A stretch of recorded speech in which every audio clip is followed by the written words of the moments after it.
આપણા દેશમાં અલગ અલગ પ્રકારના મેળાઓ યોજાતા હોય છે, પરંતુ અમુક મેળાઓ ખાસ વિશેષતા ધરાવતા હોય છે. આવો જ કંઈક ખાસ મેળો બનાસકાંઠાના અંબાજીમાં યોજાય છે. અંબાજીથી 7 કિલોમીટર દૂર આવેલા કોટેશ્વર ખાતે 2 દિવસીય શોક મેળો યોજાય છે.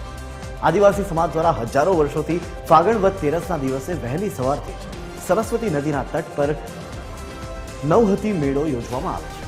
આ નવહતી મેળામાં ડીજે સાઉન્ડ કે મોજ શોખના ગીતો નહીં, પણ સ્વજનોની યાદમાં ભારે આક્રંદ ભર્યું રુદન જોવા મળે છે. કોટેશ્વર ખાતે ભરાતા આ નવહતીના મેળામાં આદિવાસી લોકો પોતાના સ્વજનોના સામૂહિક અસ્થિ વિસર્જન કરતા હોય છે. એવું માનવામાં આવે છે કે આદિવાસી સમાજમાં વર્ષ દરમિયાન મૃત્યુ પામેલા સ્વજનોના અસ્થિને આદિવાસી લોકો સાચવી રાખી ફાગણ વદ તેરસના દિવસે નવહતી મેળામાં તેનું વિસર્જન કરે છે.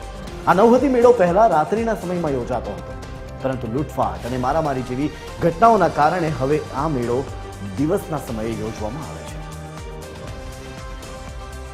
આદિવાસીમાં લોકોમાં એક માન્યતા છે કે પોતાના સ્વજનો જે ગુજરી જાય ત્યારે એમની જે અસ્થિ હોય, એમના ફૂલ હોય, એ 12 મહિના સુધી એમના ઘરમાં સાચવીને રાખે. કોઈ નાનું મોટું મરી ગયું હોય અને અન્ય સમાજના લોકો જેમ ગંગામાં જઈ, હરિદ્વારમાં જઈ પોતાના અસ્થિ વિસર્જન કરતા હોય પોતાના પિતૃઓ માટે, મોક્ષ માટે, એવી જ રીતે આ લોકો અહીંયા પવિત્ર કોટેશ્વર ખાતે સરસ્વતી નદીની અંદર આવી અને પોતાના સ્વજનોના અસ્થિ વિસર્જન કરી એમની મુક્તિ માટે પ્રાર્થના કરતા હોય.